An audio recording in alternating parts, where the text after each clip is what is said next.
I really want to say thank you. We're just going to dive into the first block of conversation, really, and just get going from there. But essentially, what I want to know is just to get a brief description of um, probably where you were at when all of this stuff started unraveling close to 2.5 years ago, and how that impacted what you were doing, if it was an immediate impact or if it was delayed. But I want to give me a sense. It could be professionally or it could also be personally. But where were you at when the world started unraveling and shutting down? And let's start from that core so that we know exactly what it is that we're trying to define here as the pandemic that we're in. So, Drew, if you just wanted to start us off with that question. Yeah, 2020 was supposed to be my year, so that's awesome. um, yeah, I had a really good year lined up. I was gonna start by spending the winter doing some cruise ship stuff because I've always wanted to do. And I had a little bit of window where between family life and other things, I can actually make that work. And then I was gonna spend a lot of time in the summer and fall in the states, just touring. It was gonna be a really good year. Back in the studio, working on another album. It, uh, it was supposed to be like hitting all the goals. It was supposed to be my sort of my last, if you want, sort of my last kick at the can of the music can. Um, and then the emails started coming in, and then the letters started coming in, and then I was realizing, oh, this is not happening. So that's kind of where I was going into 2020. And for a lot of us, I'm sure there's some people here who felt the same way. 2020 was just, it was a hard year, a hard go. So yeah, that's kind of where I was starting off in 2020, about to have the year of all years. I see. I see.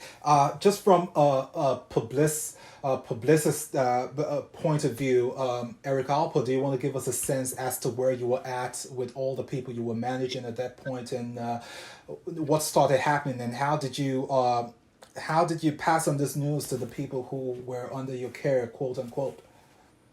Yeah, I had a good couple of dozen artists on the roster, February and March of 2020, and roughly maybe 800 to 900 tour dates on the schedule up until the end of the year. And that's basically working across in North America.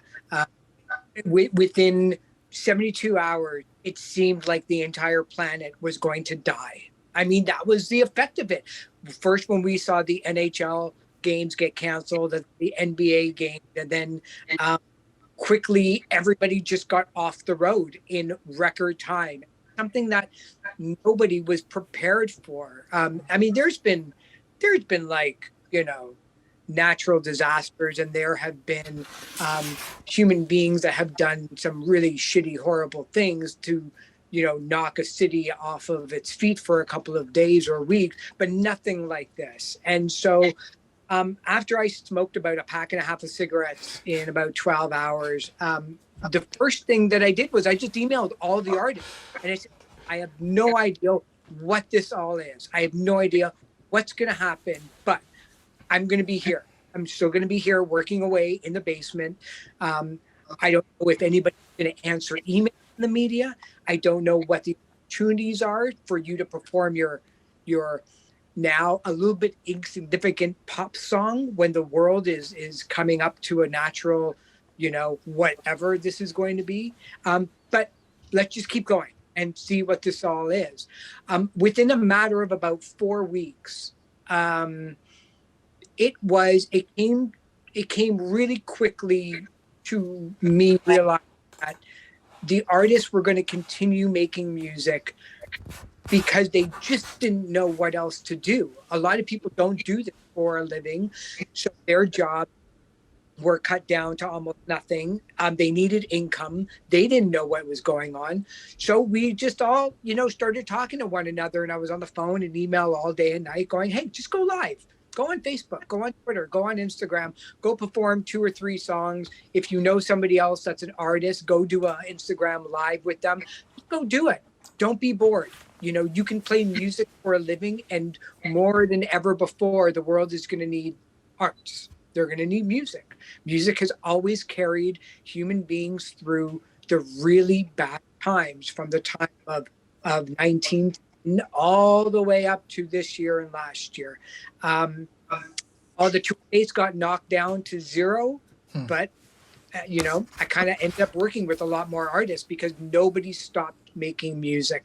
Nobody stopped creating. The money might not have been there, so a lot of expenses were, cut down from their end of it. But the fact is, and the dirty secret was, is that none of these artists were really making a lot of money on the road anyway. They were selling off the stage, but for most of them, they were just using it for pocket money or to try to get a couple of dozen or 100 tickets sold. So we just had to figure out ways of how to get those 100 people, 50 people who would normally spend $20 a year on seeing them live. Just try to come up with reasons on how they can maybe spend $20 on other things that these artists were offering. And here we are. Interesting. There's a few things that you said there I'm going to pick up on, but Carrie, did you experience something similar with the crop of artists you were managing at the time? Yeah, so I actually had a polar opposite experience. When the pandemic hit, Bad Parade was just about to turn 1 month old. So I had two clients that came with me from my previous work. They were winding down tours. One was on the East Coast, and one was just finishing up in the sort of Toronto, Ottawa area. And uh, everything that I was planning, everything that I thought I would be doing just completely stopped. So it was really unique in that I didn't have anything to cancel. I didn't have any emails to send or anyone or any calls to make.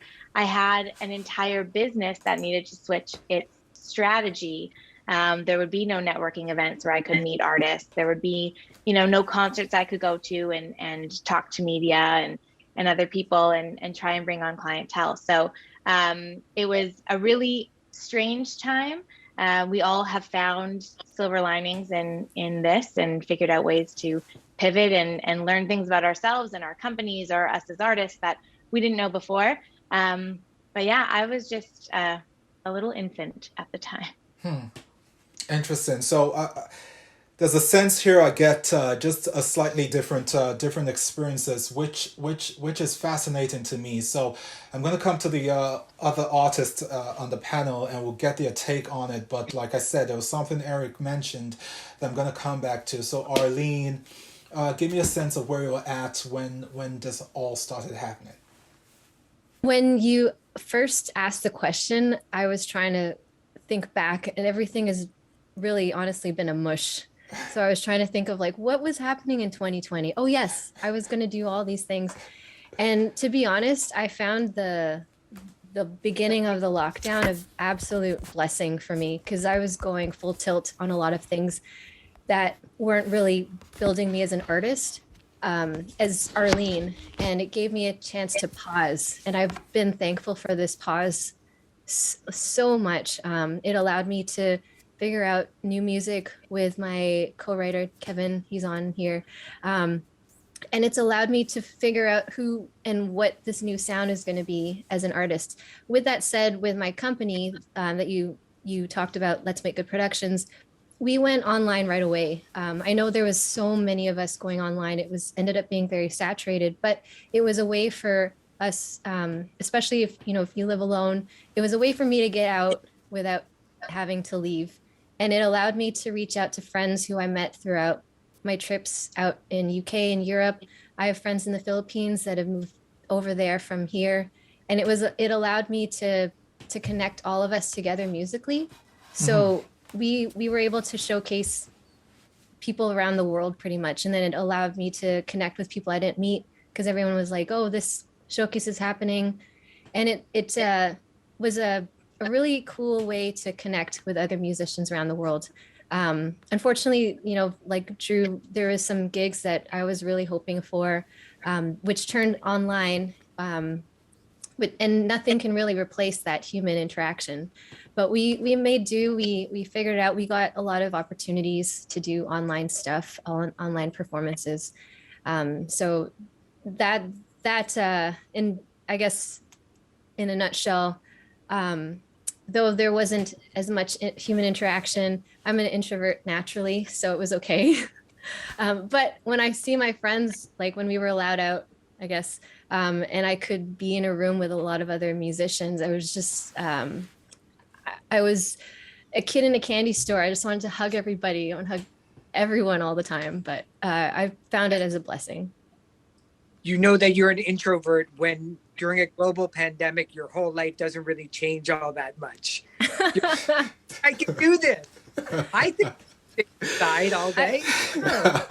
No, but there's an interesting layer. I think beyond just okay. So for artists who get to create all the time, people who are able to go into the studio and collaborate physically with other people, for that to be taken away from you, and for people who actually do this to earn a living, like there's certain people who are working artists who get like 70 or 80% of their living income from actually gigging.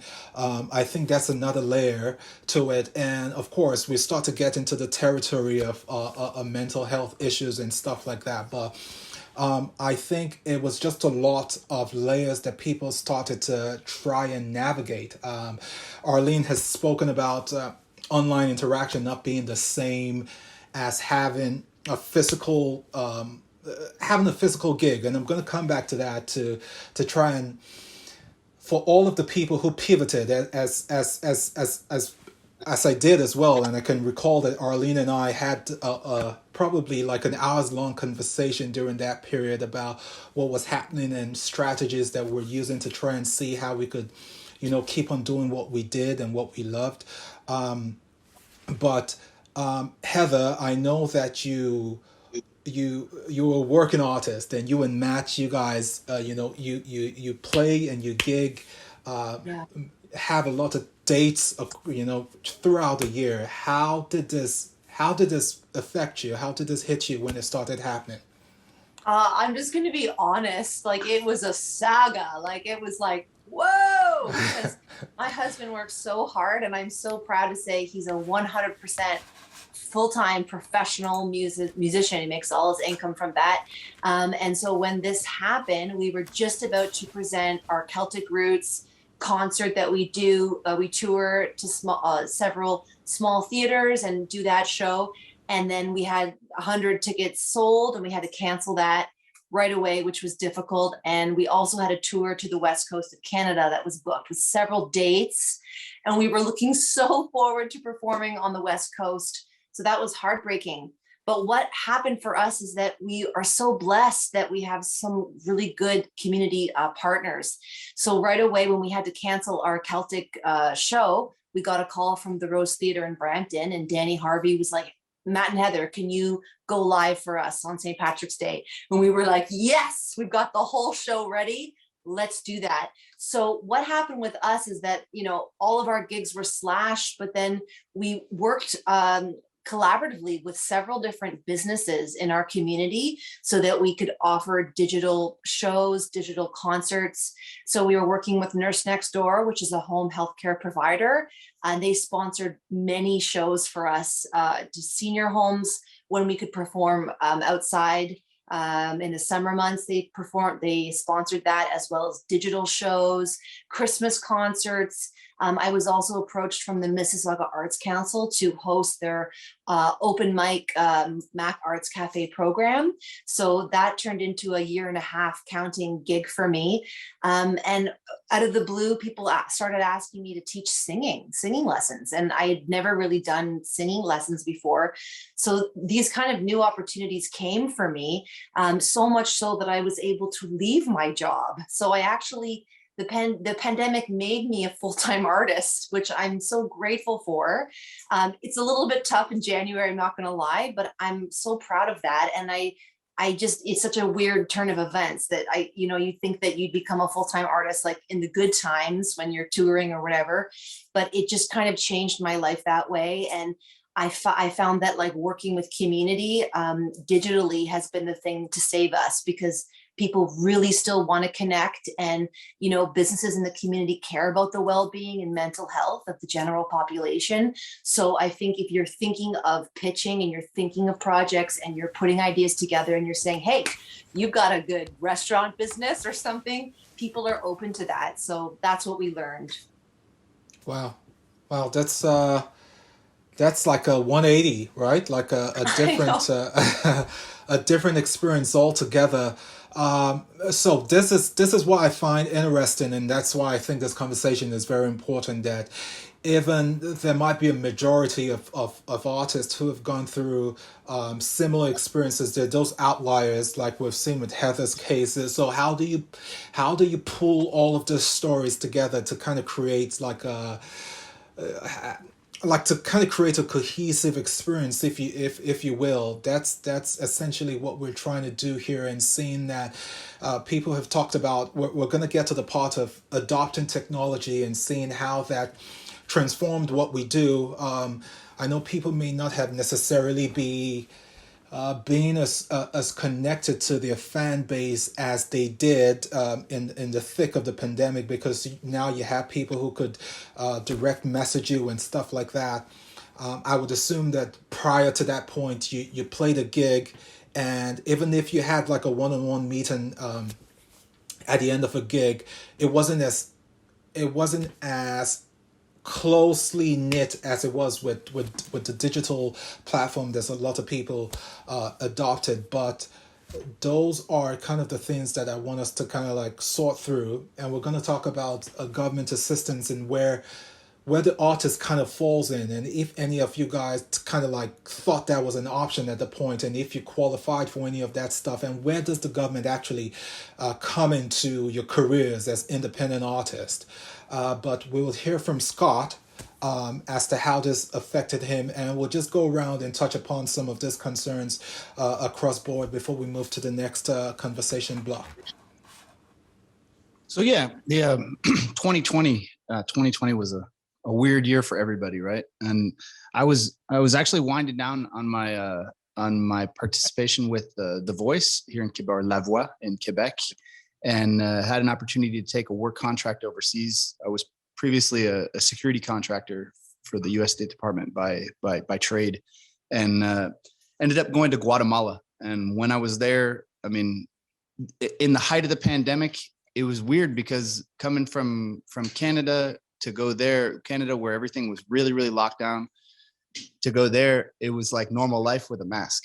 I mean, there was, everybody was wearing a mask. Everybody was kind of socially distancing as much as they could, I guess. But it was like opening a can of worms. As soon as I got there, had an opportunity to meet a couple of musicians and producers that were there, and from then wrote and recorded my debut album. So it's kind of weird in the sense that I'm starting my career musically from the pandemic, and it's as many steps as I take forward, I seemingly am taking 20 to 30 in reverse with every time there's a new there's a new lockdown or something like that, or new mandates or something like that. It's difficult to say the least, for sure. I hear you. So I think we've covered the people who are seasoned here, the people who are just starting out, and the pandemic has affected it in so much different ways. Now, Eric, you mentioned something earlier that I want to go back on. You talked about a dirty secret, and possibly that people weren't making as much anyways. So be that as it may, how but having to go through something like this would have, let's say somebody was barely trying to make a night and sell tickets, but going through something like this, how do you think that would have impacted somebody who wasn't making much to begin with? Yeah, I mean, certainly, study after study when it comes to the music industry and mental health, every single study I've ever seen in my entire life always has at least a minimum of 70% of musicians that responded back to their survey had mental health issues. They were, they were worried about, depression, stress, anxiety, Um, and more importantly, the biggest trigger is financial instability. Where is the next show going to come from? Where is the next dollar going to come from? So many late nights, so many inconsistent sleep that the artists have kind of clamored over because they just don't know. And it seems like, and no slight to any government whatsoever, that the government has absolutely no idea what to do with artists in the music industry.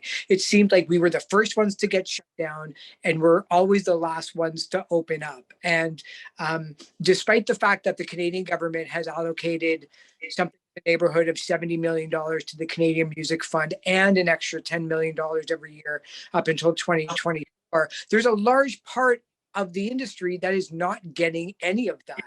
Certainly, if you're an indie artist, Factor is still available. The Canada Council is still available for grant. Ontario Music Fund. And I don't want to speak for anybody else on the panel, but there was nothing really for publicists. There was nothing really for managers, or a little bit for record labels that were actually helping the industry make money.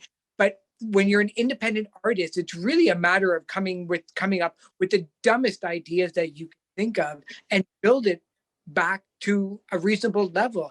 The crowdfunding ideas, selling CDs. I mean, I've got artists that were selling cassettes for the first time in their history simply because they had the ability to manufacture 50 or 100 and try to find those fans that would love the stuff. Some were selling fan subscriptions, meaning that they sold the subscription for $10 a month. And not only did you get your own special live show and a ticket to that, but maybe you got to see this artist on a Zoom call with your other friends. More and more people were doing the live line, and Facebook, Twitter, Instagram, all pay royalties on it. And a lot of artists didn't know that. The ability to like your music in different places and like Heather said, connect with the community and find out who else is in your area to connect with them. There were a lot of different ways I think that artists could at least help soften the blow a little bit when it came to the lack of income for live shows. Okay. That's a very okay. So it's a good segue going into what was turned into the government something that any of you thought was a viable option at the time? Like, did that come to mind, and were you able to? Did you know about any programs that were in existence at the time, and were you able to access it? Heather, you want to start from there? Yeah, so in the beginning, both my husband and I didn't qualify. So Matt was already teaching music students, which was a blessing for our family, as he had that income from that coming in. And at the time, I was working a part-time job, so unfortunately, we couldn't access any of that. Although I lost half of my income flat when I lost all of the gigs. But now now that I'm full-time artist, I'm able to get a little bit of funding right now, which is, I really appreciate it. I think it's like all of my gigs this month, I was looking so forward to them. They've pretty much all been canceled. So it's the first time for me that I'm able to use a little bit of that money from the government, and I'm still teaching and I'm still doing other stuff and some PR for my husband, but I'm really, really grateful, and it's a new thing. So thank you, Canada. Okay. Carrie, I want to get your take on how, if you got any feedback from the artists that were, when you had eventually moved on past those two folks that you started out with, was there any feedback, and were you able to advise? Did you know what was happening in terms of what the government was offering? Yes, absolutely. So I think people leaned into government funding and different organizational funding as much as they possibly could, which of course overwhelmed the organizations. And so, it became such a lifeline for people to be able to create their music and feel like they could have some support. I certainly recommended it. I think it's great for anyone who can access it. It's free money, it's a bit time consuming. It can be, a little bit aggravating here and there because some of the requirements are so strict, but it's a great resource. So we certainly saw artists leaning in to different government funding opportunities, whether it was provincial or national. There were different grants that came up, different opportunities that sort of popped up that we hadn't seen before. So that was really great. And then Eric touched on it perfectly. You know, people were getting as creative as they could be, selling stickers, making different type of merch for the first time, transitioning back to CDs, vinyl, physical copies that they hadn't done before, just to be able to bring in some income. So we saw people getting really, really creative. The tip jar, when people were doing live streams, live shows on Facebook or wherever it was, that tip jar became so valuable for people. And I still know people who use it today and get tips. So that was really important. And I will say, like Eric actually touched on as well, on the industry side, labels can get grant funding and management can get grant funding. Publicists cannot, for the most part. I haven't found any of the music organizations that grant money to consider us to be eligible. So I've had the same sort of experiences as Eric, but yeah, I think people really leaned into it. It's a great resource. There's certainly issues with the other funding available for people in Canada, certainly issues with the music section as well. But we saw sort of a mass influx going that way. Okay, okay. Drew, any experience with that, or was that something you concerned yourself with? Yeah, I mean, a lot of what's been said. For me, the tip jar, especially in the early days, like I started doing my lockdown shows. I think the first day of the Ontario lockdown was like March 13th, I think it was, because I played my last show the night before, and and it was one of those things where that actually literally saved my life. Literally saved my life. Because at first there was no funding that I could find that I was eligible for. Um, and so all I had was, you know, the money in my pocket, whatever savings I had in my account, and that tip jar. So at the beginning stages, when I was doing Facebook lives and Instagram lives, like that early kind of March Ontario lockdown season, that saved my life. And so I did that, and I was playing those shows like every day, twice a day, for I think for almost a month, a noon lockdown and a midnight lockdown show. So it really, really saved my life. And it was a good way to keep me focused, keep me hustling, and also keep me kind of like moving forward. It was always I gotta do twice a day show. So you know, it's when I want to just lie in bed and cry. I was grieving all that I lost. I had something to focus on. But yeah, the funding thing has definitely worked out for me every once in a while, and so that's helped a lot. Patreon is also something that I leaned heavily in um, last summer. Oh, sorry, 2020 summer and fall, and that still has sort of kept me going. People have, you know, people come and go, and even me. It's been times when I'm like, "Hey, Patreon people, I haven't done anything for a month. I'm sorry," just because life and just because of mental health and all these things. And people are always so like they're like, we get it, you know, it's totally fine. They're generous, but that's been another way of finding financial support. But I would say again, going back to what everybody else has said, the merch thing has been key. Like I've been testing out some merch ideas with some friends and some, you know, some high level Patreon people, just saying, what do you think? Is this a good example? What would work? And the response is usually a yes, but also kind of like, why haven't you done this earlier? What took you so long? You should have done this day one instead of doing it 2 years after the fact. A little bit of a spanking, right? And they're right. And they're right. And a lot of it was just fear or whatever it was on my behalf. But I think merch and, you know, Patreon, virtual tip jar, pretty much what everybody else has been saying is legit. But those three things for me has been my huge experience, is finding those ticketed events online. I've used Zoom and other different things to create like house shows. I did like a small little tour. If you're from Belleville, Ontario, I'm playing online tonight. Buy your tickets here. And so that was cool to kind of do a regional thing. And I did that. I think I did across Canada. I did a bunch of different states, like different places I've been to before, kind of like recurring fans and all that stuff, because that worked out in my favor. Because then they can do the work of promoting it for me. Those ways, all those things really help me to keep a roof over my head, because it's difficult to come from being full time to being like, Uh, I think I'm a Gosh. full-time musician. So yeah, that worked for me. Okay. No, the experiences. I think what gets me really excited about this conversation is that at the end of this stuff, when we start to kind of lay, like I said, just a loose framework or tips and ideas of how people might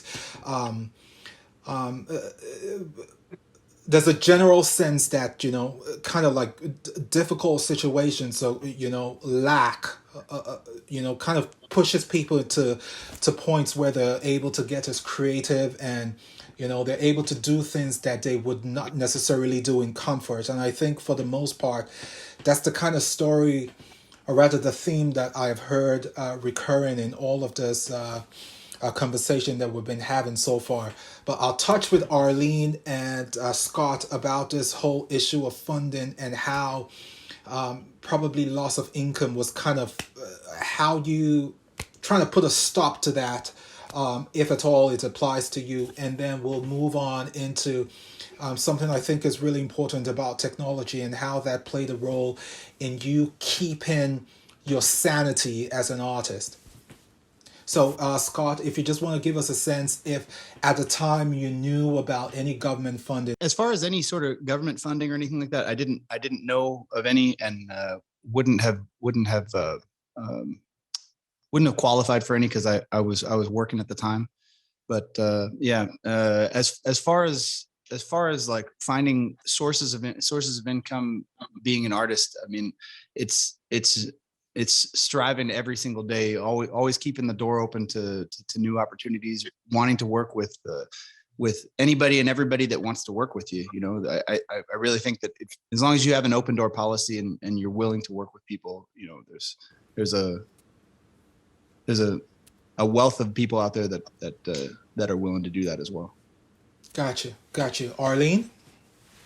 So in the beginning, a lot of my income came from being in front of other people, so a lot of that was shut down. So I did take advantage of what the government was granting.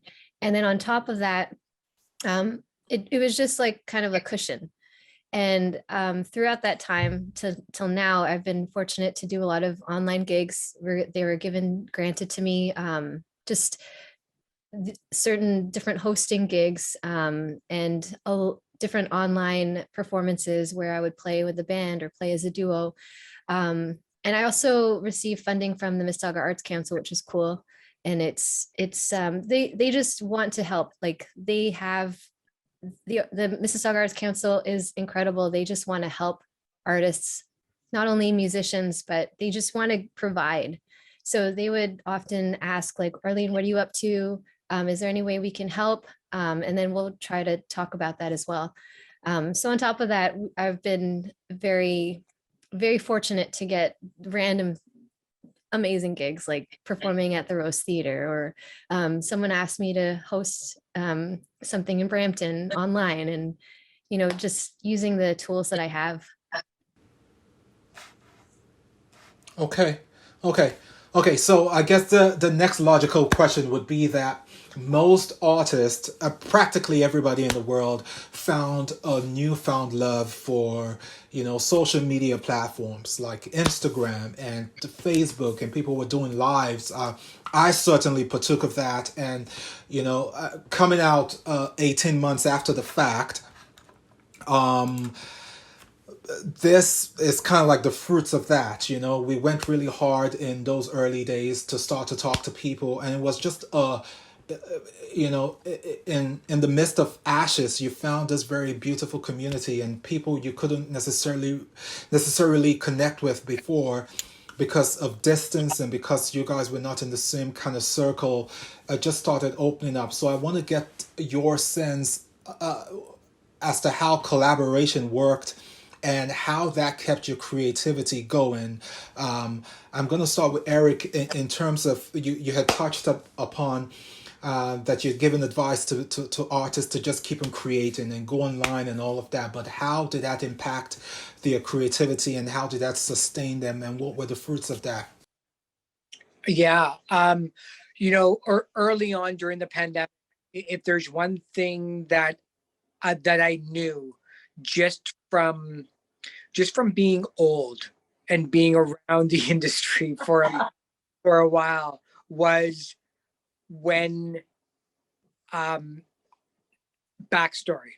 Somebody once told me when I was a teenager that when the subject that you're learning about becomes really, really boring and everybody else around you just tunes out, that's when you need to tune in.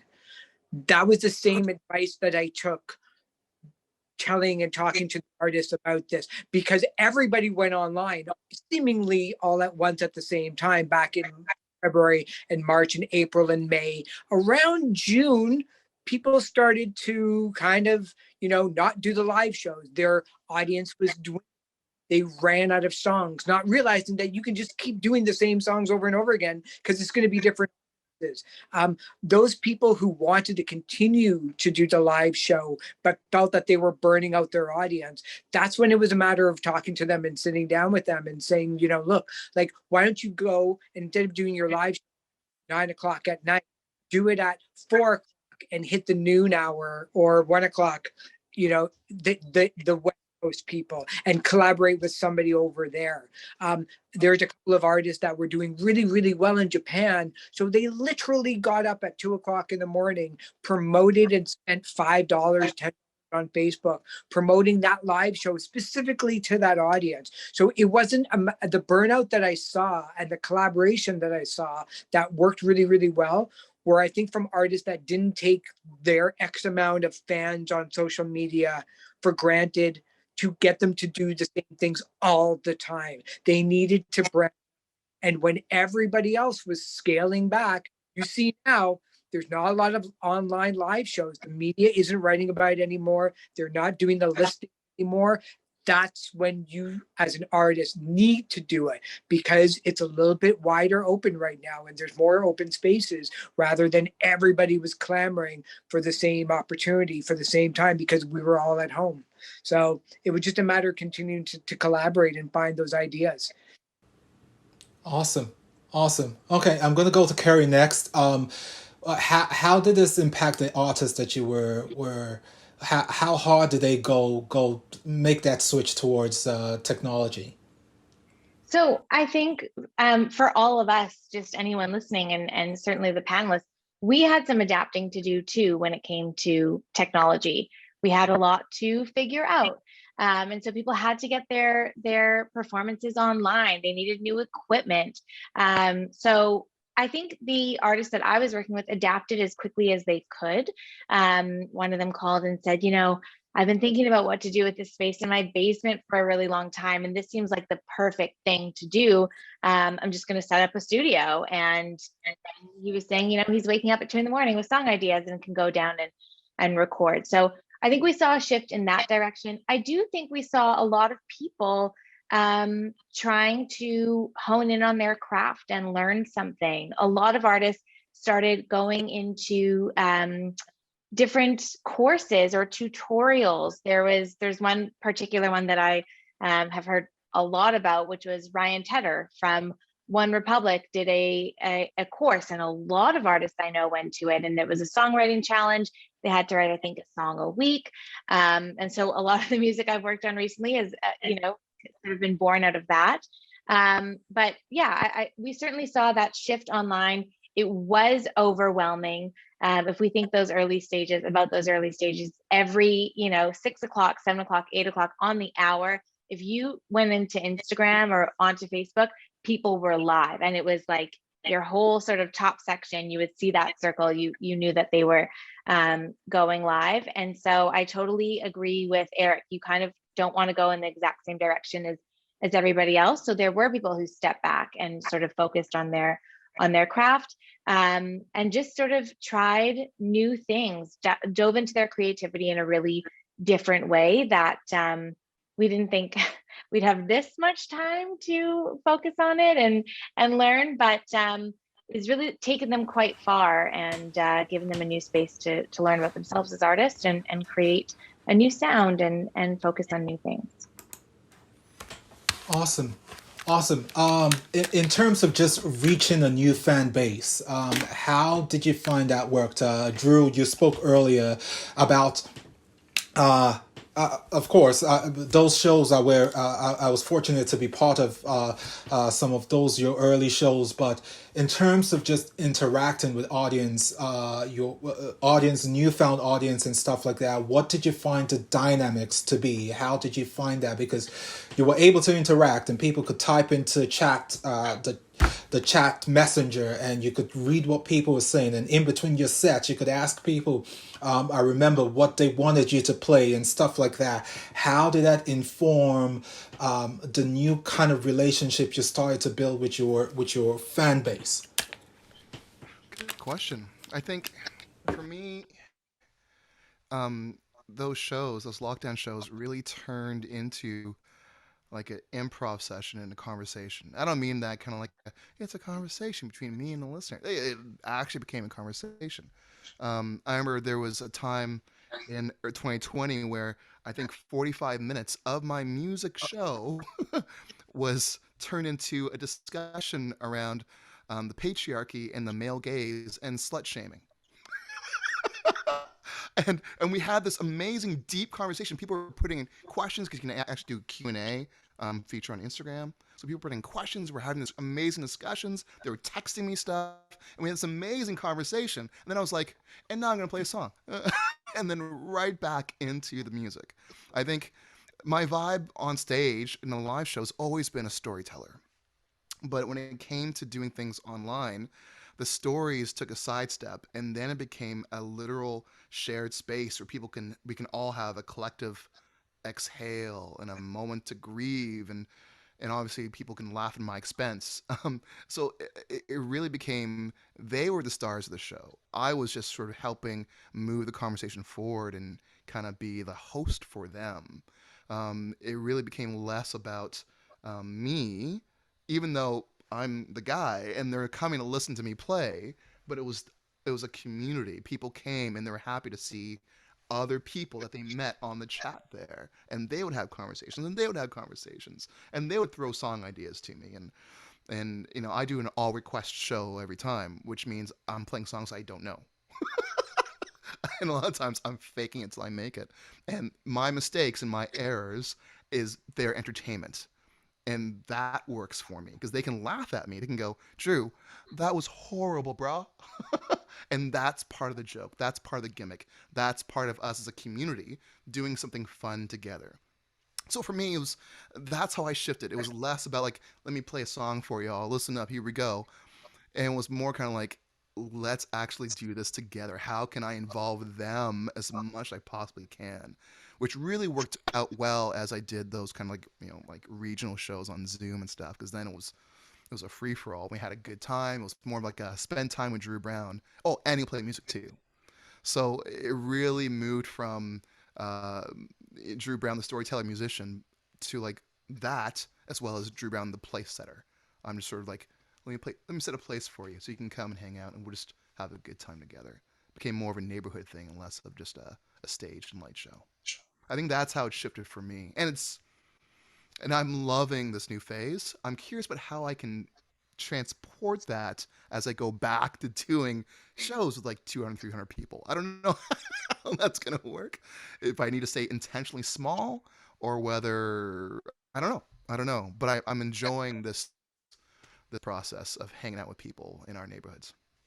Yeah, it's very easy. All you have to do is just book a show and call it, you know, something to the effect that you have no idea what songs are going to be requested, and people will put it on a piece of paper and just watch you try to flub 60 songs in a row. I would so pay for that. I'll give you like steroid. Let's go, man. Let's do it. I would just, the all request show, and you just make up your own lyrics. I don't care, man. I would totally pay to see that. Arlene, how did you find your interaction with your fan base change, or did it change at all? With my personal music, it kind of stayed the same. With Let's Make Good Productions Instagram shows that we did, and then we moved over to Zoom or StreamYard. we actually helped artists. We asked for a donation for whoever was watching, and that would be distributed with the artists. Now, it's similar to what Drew was talking about. I also want to like hang out with you in person and online, Drew. That sounds so much fun. So we would get conversations happening, like people because I would include different artists from the GTA, and then one from Australia or one from New Zealand.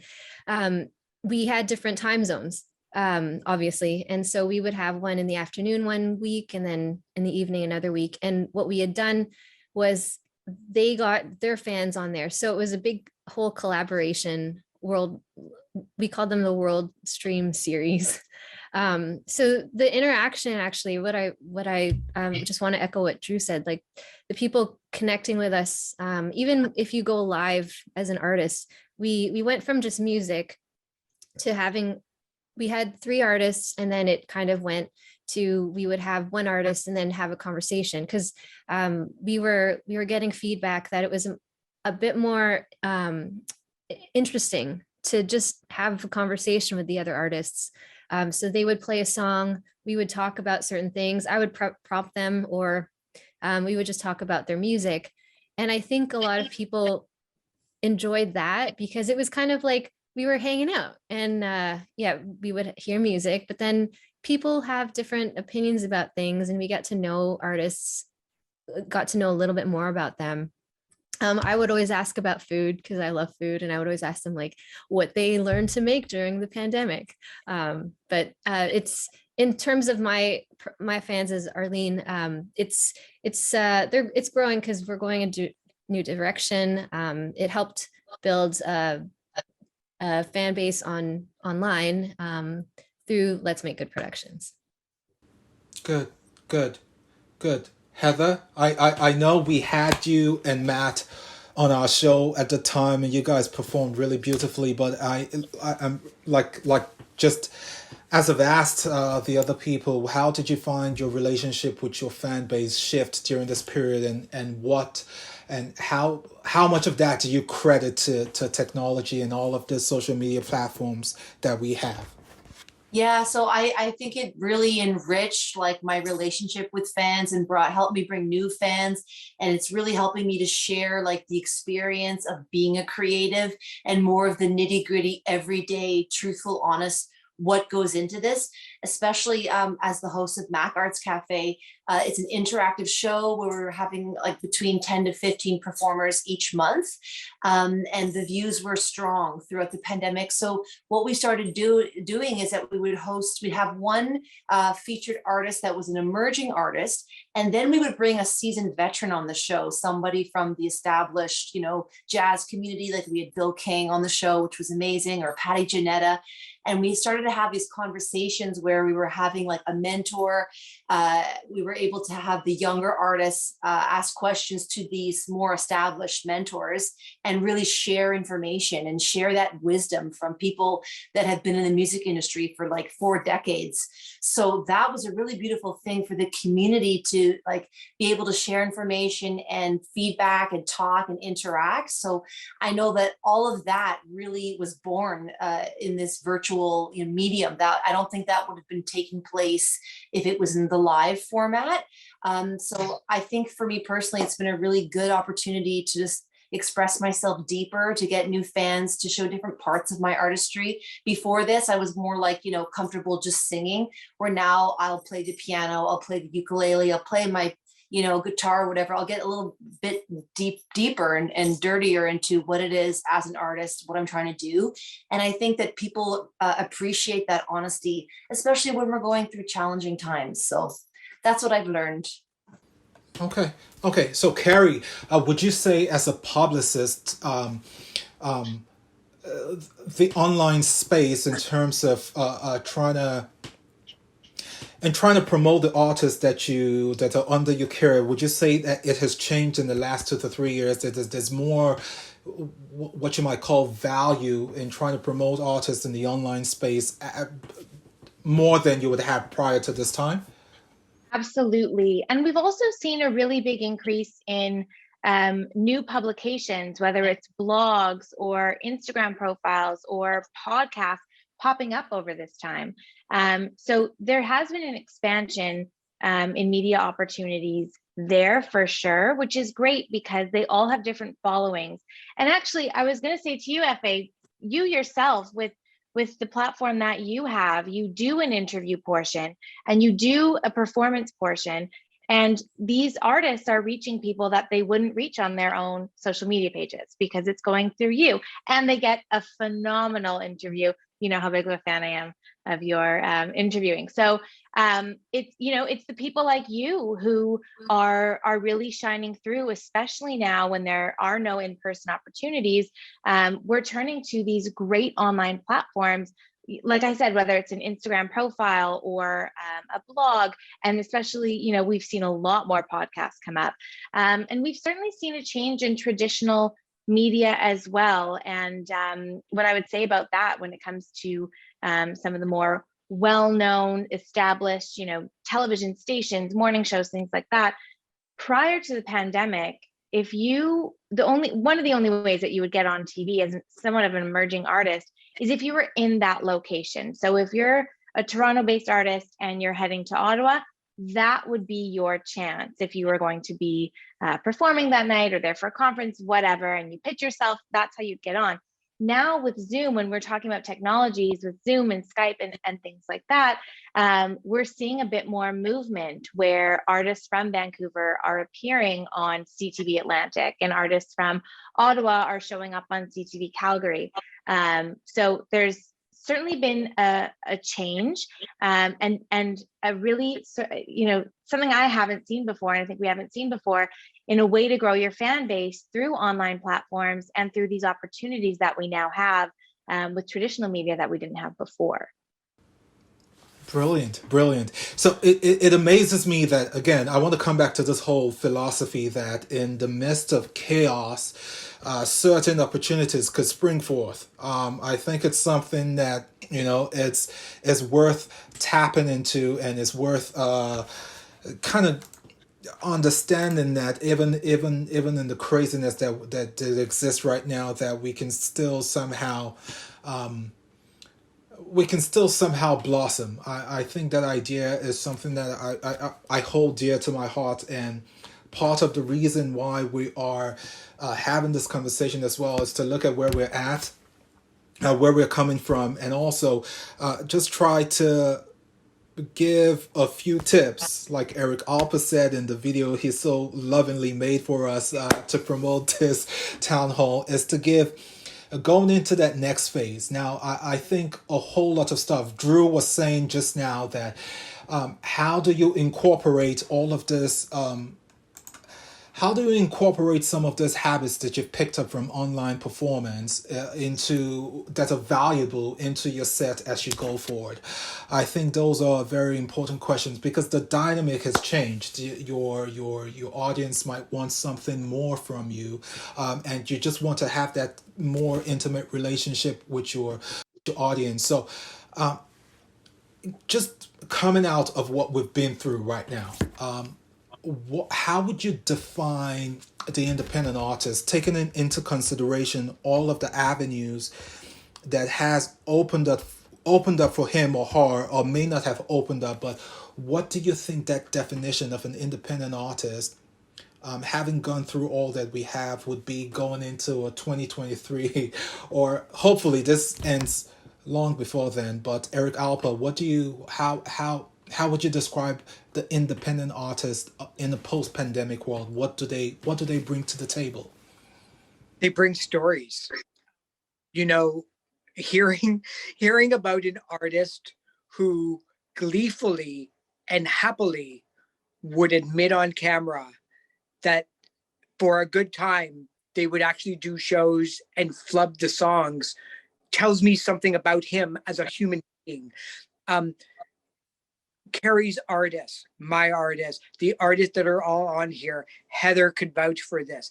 Everybody had a song about isolation, being alone, just depressing lyrics that were like The Cure and Tears for Fears all in one, but it might have been a beat. But during the pandemic, the media, I'm sure, were like, here's another song about isolation, but it came down to, so what makes you so different? What's your story? You know, do you do this? Do you do that? Where do you come from? Are you a member of the LGBTQIA community? Do you have a family? Do you have pets? And, you know, pitching to the media, they have an abundance of music. They have lots of music to choose from. They can go get the Bare Naked Ladies if they want to. But why do they want somebody like Heather? It's because she's got something to talk about. She has something to say about her hobbies, about what she does in her spare time, how she's gone through it. Can she speak in a great, you know, fun or upbeat or depressed manner about what it's like to be an artist? Talk about vinyl? Can she talk about all these different things? Can she insert herself into the media? So as an independent artist, it's not so much why your fan base needs to like that button.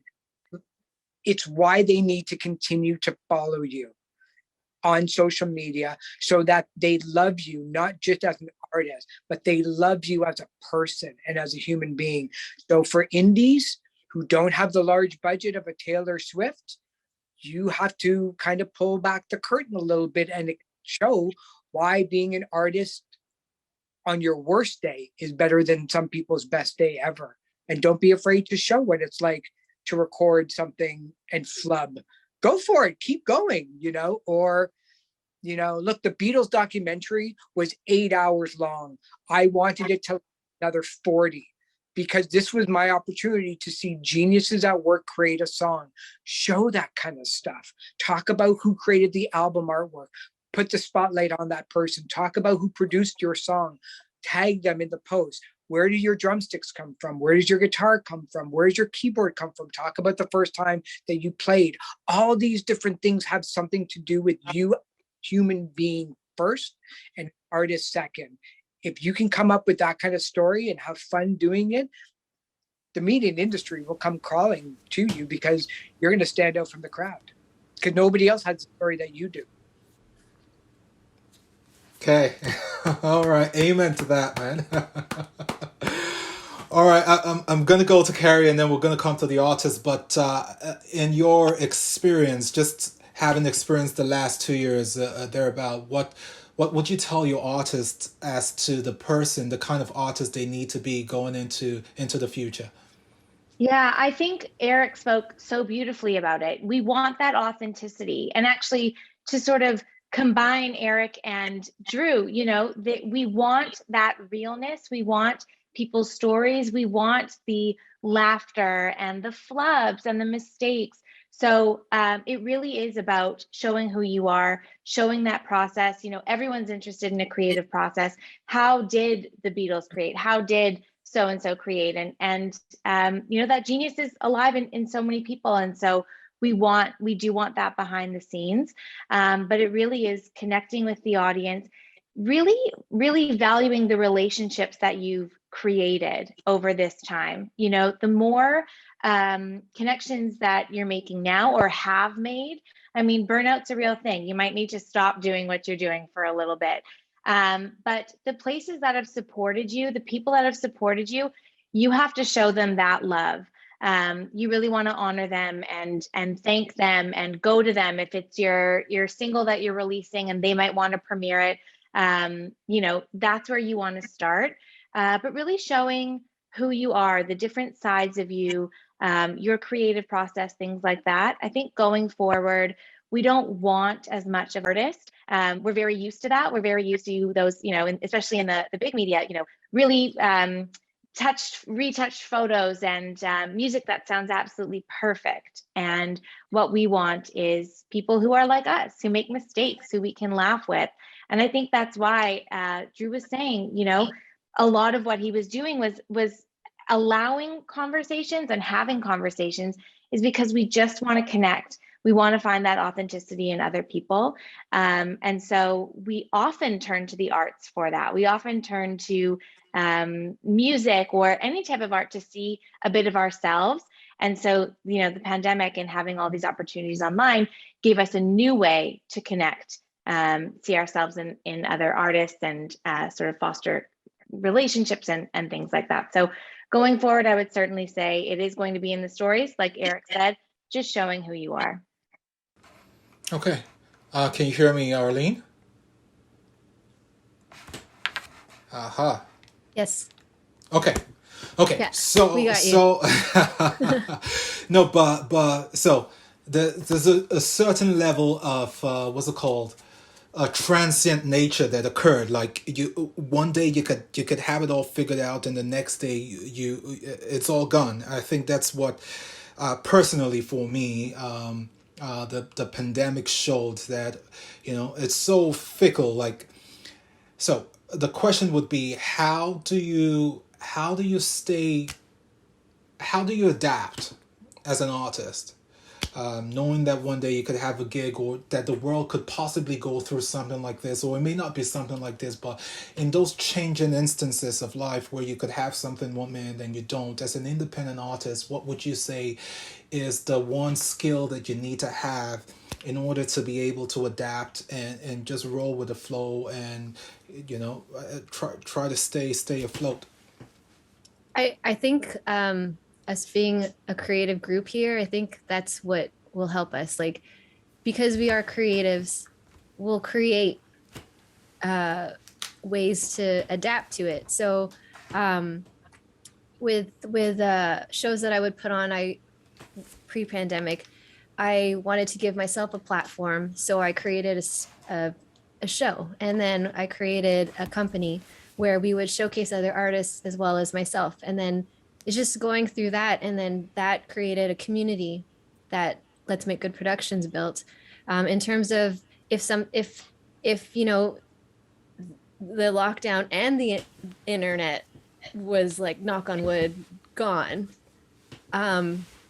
what are we going to do? Well, there's lots of things. There's acoustic instruments. We could figure out, like, a eliminator to hook up amps. There was a time where I was inclined to play on my balcony to the people out there's a Legion behind me, and sometimes they'll have lunch and things there. And there was part of me calling to actually play live music for these people, but my introverted self kept the balcony door closed. But I think everybody probably has ideas here. I'm looking at all these names, and I know that we're all in a creative space, that the creative juices that we have, it needs to be released somehow, and we'll figure it out, I think. I don't know if that answered the question, but I just feel like that's what everybody wants to say. Okay.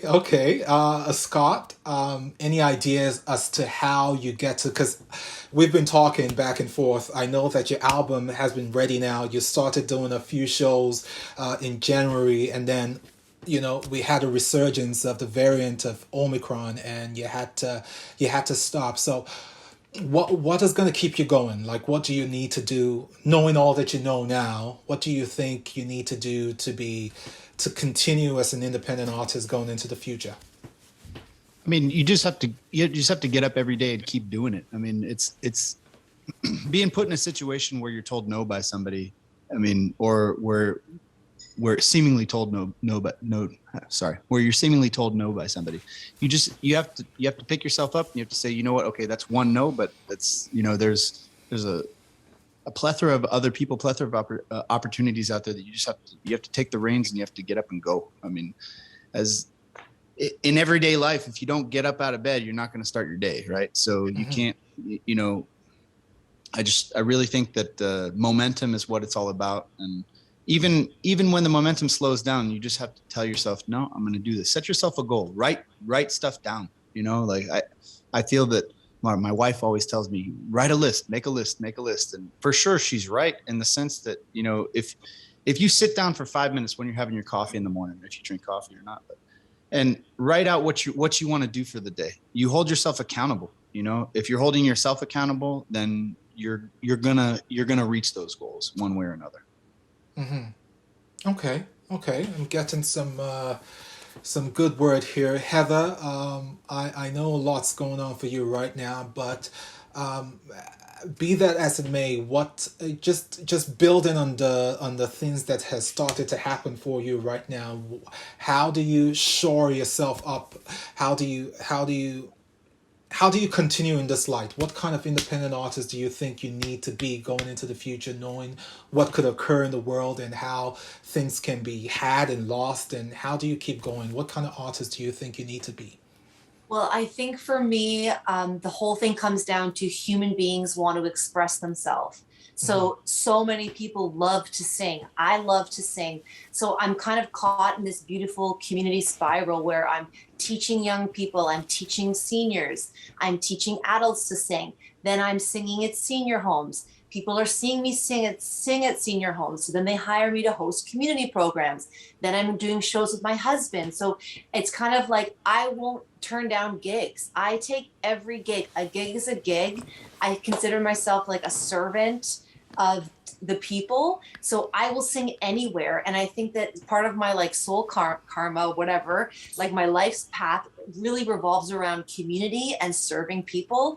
And I think that I kind of got to this point where the pandemic showed me that I'm helping to share wisdom. I'm helping to share learnings that come from my vocal teacher, Eleanor Calbez, who's passed on, God rest her soul, and Tita. And I have her CD every day. I look at it. I think of Tita in heaven and what she taught me, and I'm teaching those down to the basics, vocal techniques to my little girls. And I think that no matter what, human beings are always going to want to sing. And I think that a lot of women, a lot of people, they want to see a woman of a certain age singing and expressing herself and not being afraid, and not being afraid to say like, this is how I feel, this is my voice, rah. So I feel like I'm just starting to hit that phase in my career where I'm like, yeah, it's safe for me to say this, it's safe for you to say that, let's do it, you know. Awesome, awesome. That's a really well put answer. Drew, I wanna round up with you just before we go and see about questions from the audience. Um, I know you produce music, create music under hymns for the for Architect. I want to get a sense of.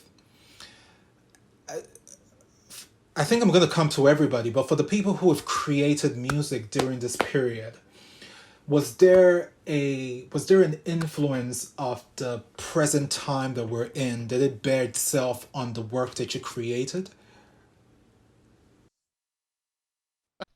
Yeah, definitely. I just didn't release it. um, I actually had a whole album that I created, um, and it was all I would create like a. I would ask people just for like a journal, a verbal journal entry, and I would actually write and score music to it. It was half video, half audio. Some was written, and sometimes I would just read it, whatever the case might be. It was almost like I don't know if you remember that book Post Secret that came out about 10, 15 years ago. It was like that, and people were like, some people did it as a prayer, some people did it as a story. It was really like really vulnerable and honest and really great. And I produced it. And I gave everybody a copy of it who did their thing, but I felt like I there was something in me that was like, I think there's enough of this already happening in the marketplace. I thought it was a great art project, and I felt good that I did it, and I can collaborate with people that I knew or didn't know. Sometimes I just reached out to some random person on Twitter, and it was really really cool that I was able to do that, and it was kind of was like, yes, I did it. I shared it out with certain people, awesome. But I just didn't feel like I had to. It didn't feel like that was what I wanted to create, what I wanted to share it with the world. I felt like what I want to do, and I'm still kind of working on that. And Hymns for the Architect is a part of that. It's kind of like, let me find a way to help people create space to grieve, or to find peace, or to find some sense of wholeness and healthiness, and that kind of stuff. And then I want to share stories that just feel good, because I'm a Eeyore by nature. Oh, everything sucks. So what I want to do is to kind of lean towards like, how can I get people to laugh, or to dance, or to just enjoy life a bit more. My Instagram lives and Facebook lives, I create all the space for grief, but I really wanted um, to do something, to write music under Drew Brown that was super happy, or not happy, but kind of like they can find joy in. You can find joy in pain too. You can find joy in the rain as well. But I wanted it to be that kind of stuff. And then Hymns for the Architect, I just want to have people create some space for themselves, just to breathe and to let it out. And so that for me, it was almost like my first initial reaction was like, I'm gonna write the most depressing music in the world because that's what people need. And there's some truth to that. I'm not saying that's not true, but I felt like, no, actually, I want to do the opposite. I don't want to create depressing stuff, but I want people to feel that they can be allowed to feel and feel whatever they wanted to at that moment. And I want to create music that can get them into that space of opening up their hearts and their soul and going, I'm going to be honest with my feelings right now. Oh my gosh, everything's crap. Or, oh my gosh, it could be a lot worse. It's not that bad. Both are valid and both are needed. So that was sort of what I did. That was kind of my reaction to the pandemic in terms of how I wanted to create art. I just wanted to do something that was good for the soul, good for the heart, without me being, everything sucks, I'm in mourning. Even though I was, and still am, maybe. Okay. Yeah, I think I just wanted to get a sense in that because I spoke to quite a ton of artists over the period of time that we're still in. And I always wanted to get a sense of how the situation was influenced and was actually influencing the arts they were creating for those people who created music in the period of time. For some it did, for others it did not, but I was just curious to find out for any of the other artists who are here, did it influence how you created it all? It could be music you released, or it could be music you created like Drew and did not share with the world. But did you feel compelled to actually bleed into a song what was going on? I think I'll take that one. Okay.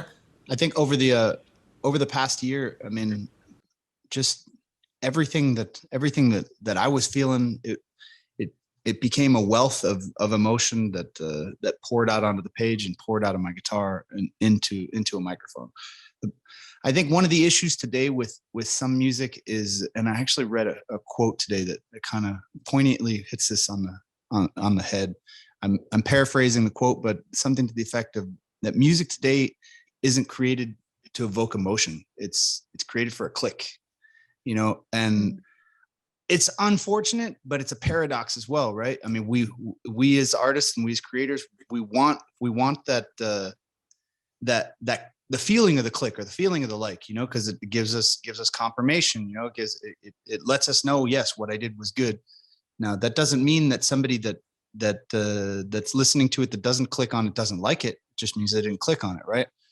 But I think if you're going to put emotion into what you do, at the end of the day, I mean, if you're happy with it and your emotions in it, at the end of the day, it doesn't matter if there's a click or not, because the emotion is it's gonna bleed out. People are gonna feel that, and people aren't stupid, they can hear and they can listen and they can see things, and they know when you're not telling the truth.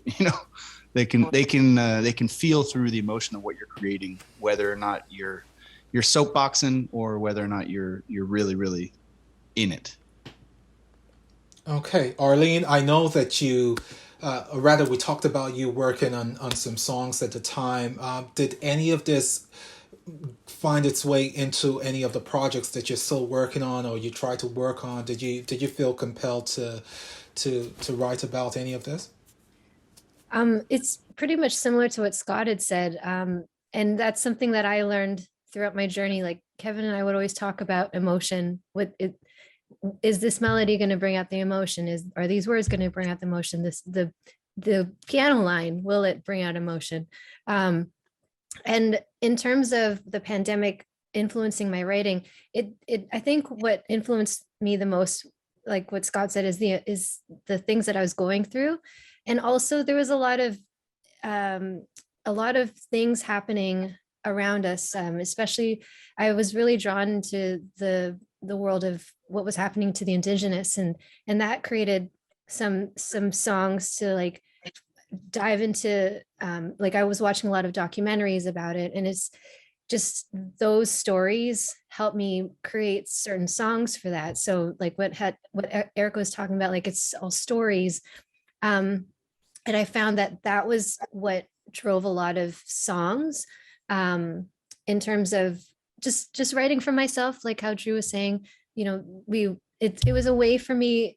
Actually, the way that it worked for me was that the writing helped me stay creative, helped me stay motivated throughout the pandemic. It wasn't so much that I was writing about what was happening, it was more of the things that were happening during it.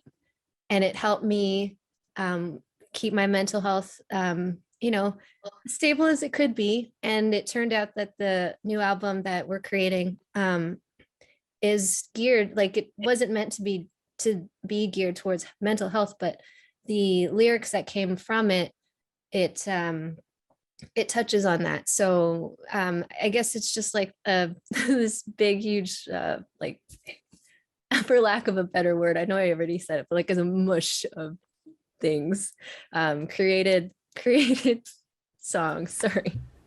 It's okay. It's all right. Heather, I know you guys put out as River North, you and Matt. This Tool Shall Pass. I know we talked about that on my show, but beyond that, or you could even want to talk about that song as well. What part of all of this made you compel to? Did it compel you to put any of this that was happening into your art? Yeah, I would say definitely. Like there's a place for, just writing real songs about where we're at.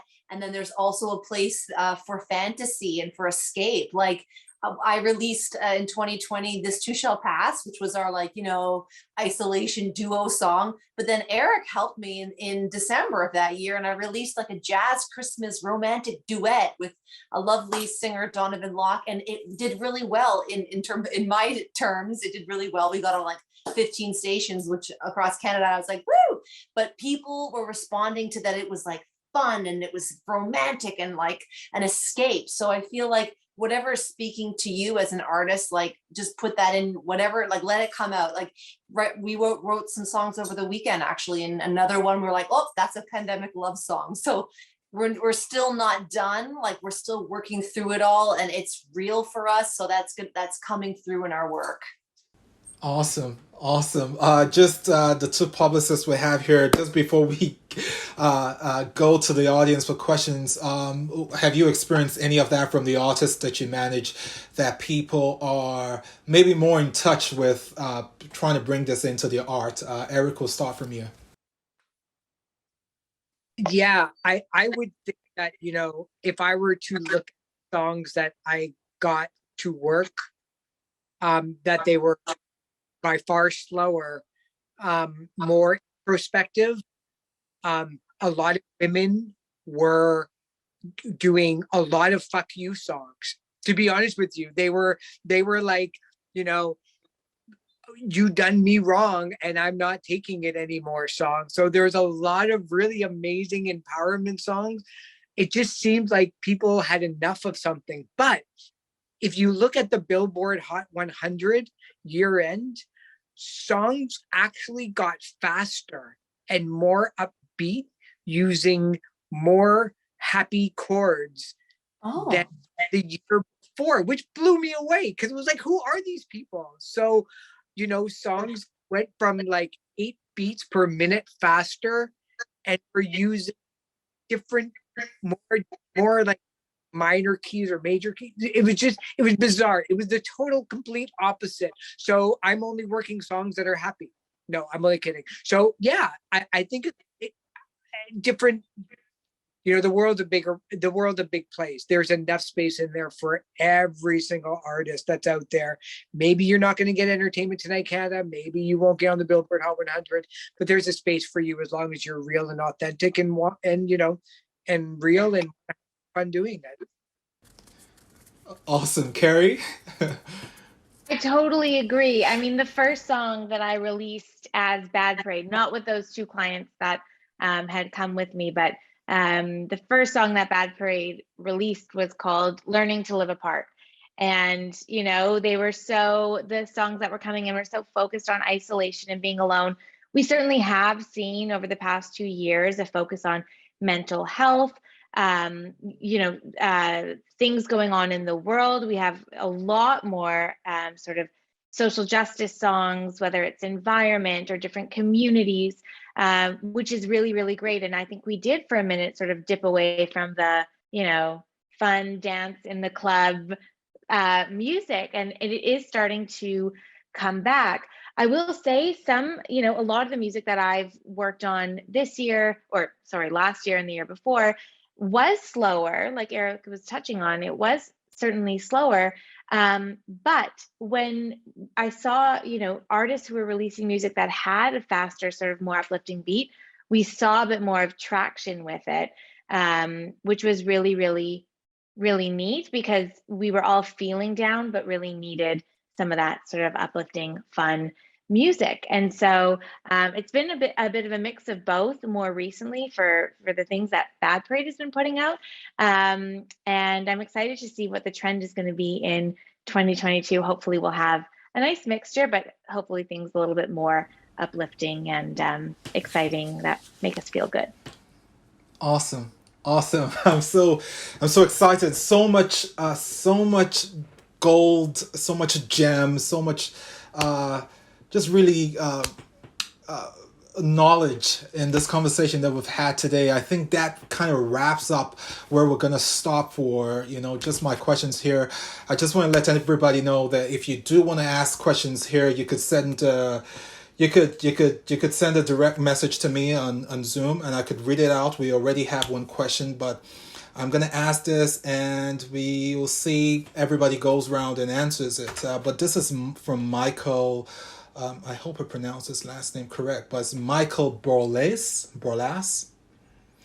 And he says, when things get back to normal, in quote, how will the artists divide their time between playing live versus doing internet shows when they have a choice? Do they see one aspect being more important than the other? So anybody could go for that. I'll go. When all this finally ends, listen, I mean, bread and butter is being able to play for people and get that face-to-face interaction, right? I mean, it's a lot different when there's a camera on you and you're reading comments in between trying to fudge a song, as Drew would say. But I think that it's going to be like a new avenue again, like an old avenue that people used to rely on their gigs and everything like that. But it's going to be again a new experience after another forced closed door experience, right? So yeah, just be open to it, but don't forget where you came from. Okay, does anybody else want to touch upon that as well? Is there, just to repeat the question, would you prefer one over the other? I think that's what the person is asking. If you had a choice, yes. Yeah, I think it's funny that people think that we're going back to normal. We're never going back to normal. We are never going back to the way it was. Right now, even in a place like Toronto, there's like 35 venues that have shut down since the pandemic and are not coming back. So I think that people are going to have to realize that they have to start thinking about different places where music is, which is weird, because when you think about all the times where you hear music in your day, it's astounding how many places have music. But maybe not live. Certainly the theaters and the performing arts centers are dealing with a backlog that may take them years to get out of. They've already given guarantees for the last 2 years that they want to make sure that those artists get on stage first. So I think if you're an independent artist, you have to start thinking about where people are and where you can safely play and have a mutual benefit for the place where you're going to be playing and the artist itself. It might be in a shoe store. It might be in a bookstore. It might be in a record store. It might be in an instrument store. But just keep your mind open on wherever there's people, there's an opportunity to play music. Interesting. Yeah. Any other person has a take on that? I can go. Drew, go, man. So I was gonna say the exact same thing that Eric said. Yeah, it's gonna be a completely different landscape, but that doesn't mean that's impossible. So for me, what I'm thinking about is like leaning into. I'll never give up the online thing. I think that for me is huge. So I'll be definitely be holding both in hand because this is my full time thing. If I don't play and make money, what am I gonna do? So for me, it's leaning into like house shows, like finding a way to do that safely, backyard, front yard, driveway, whatever the case might be, because that's a great way to not just create some sort of income, but also to actually make some super fans. It's an amazing opportunity right there for me. Um, if there's any other pubs and bars that continue to be open, that's always an option. Patio season's coming. I can feel it. I know it's just January, but patio season's coming, and so there's lots of opportunities there. Yeah, for me, it's both, and it will always be from here on in. I think my big thing is that now it's now the big job for me isn't so much where am I going to play live, it's how am I going to be more intentional with my online community, because it's so easy to be like things are open again. If they are, things are open again, let me focus on that. No, like I need to be equally as intentional with my online community growth as I am with talking to the booking managers and the touring managers and finding support for it. Has to be both, and I can't just focus on one or the other. For me, it's got to be both, and that's going to be a huge challenge because there's so much energy or potential energy in the live setting that it's going to be really easy for me to focus on that and ignore this, and I can't. It's got to be both. So So yeah, for me, it's both. So I was just going to ask a quick question. I'm going to come to Heather, but so even so, you'd play live even if it meant playing behind a plexiglass. Oh, bring it on! Bring it on, Okay. plexiglass, whatever, like whatever it takes, right? Like, Because we had that brief period where people were behind plexiglasses yeah, to play. Okay, go ahead. yeah, yeah, Okay, Heather, you're I think you're on mute. Yes. Whoops. Sorry about that. Okay. Sorry, Effa, you were asking, would we sing behind plexiglass? Oh no, that was just an off comment. But the question is, how much of this online world are you going to retain when we're able Yes. to go back out full time? And like, what's the ratio for Yes. doing it? Definitely. Well, I'm a person that I love singing live. Like there's nothing to me like singing with an actual people in the flesh. So it's really difficult when the bookings start coming in and I need to be at different places and I get really busy. My husband's the same. And then it's like, no, honey, we have to keep on promoting on social media and we need to stay up to date with that. But it's very tempting for us, especially when we have students and people that are like asking for us like right away and they're paying us. Like that can take precedence. So the goal for us is to stay consistent and to be strategic and still be writing and still be communicating. It's really hard for my husband too, because he's so busy. He's got, like 45 students and, does a lot of things. He's creating a new like online guitar course. So I kind of like, I'm after him like, Matt, you gotta share some licks, tell people what's going on. Like, so definitely that's a challenge for us, but we're gonna, stay the course and continue to do that. Okay, Arlene, you were going to say something? Yeah, I think that in the future it'll be put together. I feel like that'll be a platform like because I'm sure a lot of us really enjoy the interaction we have online with people that aren't able to be in the city. So I think even putting them together, I know it's much better to be live even through plexiglass, or actually had an opportunity to play on a little cart around Toronto. Someone was biking this cart that I sat in, and we just went around the block, and they had this speaker that was battery operated, and we provided music to the people that were just hanging out in the park. It was like that was innovative in itself, and they put it live on Facebook for the people that couldn't be there. I think that it's just going to be, I'm going to say the word again, mushed together, but like basically just put together. And in the past, before the pandemic, there was ideas of like having people connect with us on Twitter while we were in the same venue. And that was like a lead into what was happening now. So I think just working with it both together will elevate our fan base, because then when we go to those cities, you know, those people are like, oh, I saw you in the show. I'm like, oh, I'm coming to your town, and like we're gonna be all over the world. Oh, that's Matt Zaddy over there, man. Thanks for popping in, man. So Arlene, like a multimedia type stuff, like a hyper, what's it called? Like there's a word I'm looking for. But it's going to be a merge of both live and media stuff and social media, and just a merger of both. That's kind of like the future you foresee, correct? Yeah, I think so. And also in that sense, like the people that view it online, it can be like a ticketed thing, so that, you know, it's not like people are watching it for free kind of, and there's different levels, tiered ticket levels of being in the space. I think there's a avenue going that direction. I don't know. I just thought of it now. Okay, no, it's a valid comment, and is for sure. I think this has really opened up a whole new world of opportunities to artists, especially independent artists, as to how they can reach more people, and I think that's really key. Carrie, do you have something to add here?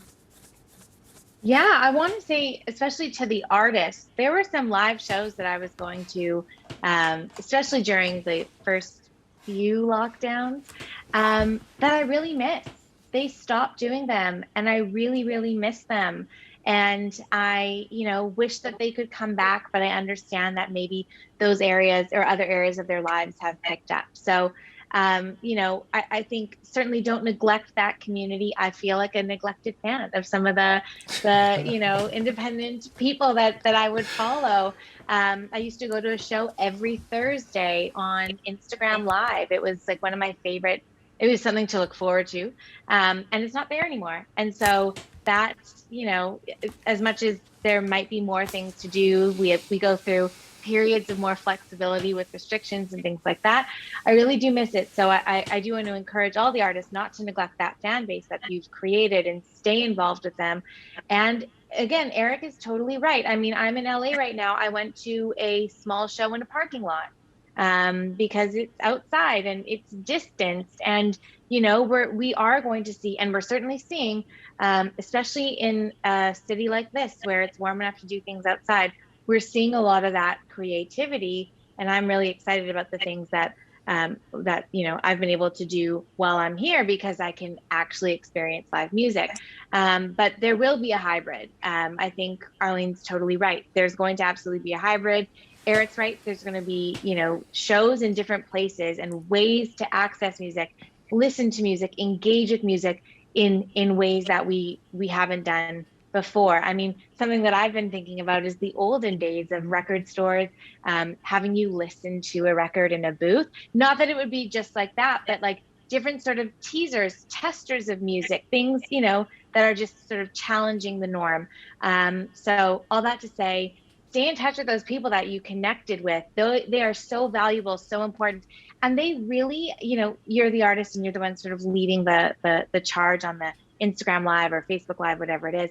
But you've really created a relationship with these people. Don't forget that. They value you so much. You came into their lives at a point where things were pretty, you know, dark and heavy. And there is a real connection there, alongside them being a fan who will come out to a show if you do one live in person, or, you know, you do a pay for one online. So I think the blend, the hybrid is the future. These sort of creative ways to perform and engage with music will certainly be what we see down the line.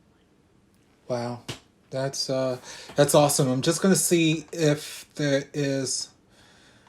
Okay, I don't think if there's any other question here while we try and round up this stuff. just put it in the chat, and I will do well to ask them. And even after this, you guys, anybody here has a question, we can always reach them. We can always reach them via social media. But I want to say thank you first of all to everybody who has lent their time to this conversation. I get really passionate about this stuff, about artists, about independent artists in particular, because I do come from like an open mic type background, and we've been at this stuff for a long time. And I know, I always say it, there's a lot of sweat equity that goes into creating art. When, like Eric Alper said, when you don't have a Taylor Swift budget, it's really it really comes from the heart. It really comes from somewhere really deep. So that brings me to a place where I'm just passionate. So the idea of a future that could be slightly brighter than what we have been through, regardless, is one to leap at, is one to jump at. We've talked about a hybrid version that Arlene brought up and Carrie kind of like expanded on. And to be honest, I didn't quite think of it that way, but it's something to explore, it's something to look forward to. I think what I found most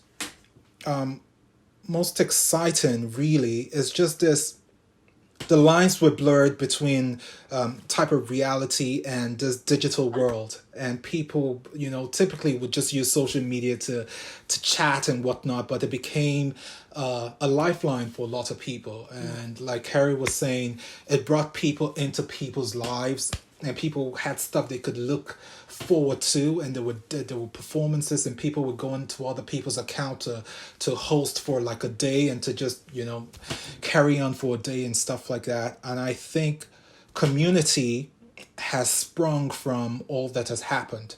Something that we should hold on to, something that we should cherish going forward. Collaborations have happened as well, writing sessions and writer sessions and stuff like that. So I will be very excited to watch back all the stuff that has been said and seeing how to condense it into like a bullet point form that we can share with people as to what we foresee the future to be for independent artists, to the extent that we have been able to discuss tonight. But I'm so honored to be in your company tonight, for your time and for everything. Thank you so much to Eric, to Drew Brown, to Arlene, to Heather, Christine, to Carrie as well, Scott Ames. You guys rock, really. And we're going to share videos from this conversation over the next coming weeks, because just so much to unpack here and to enjoy. So thank you.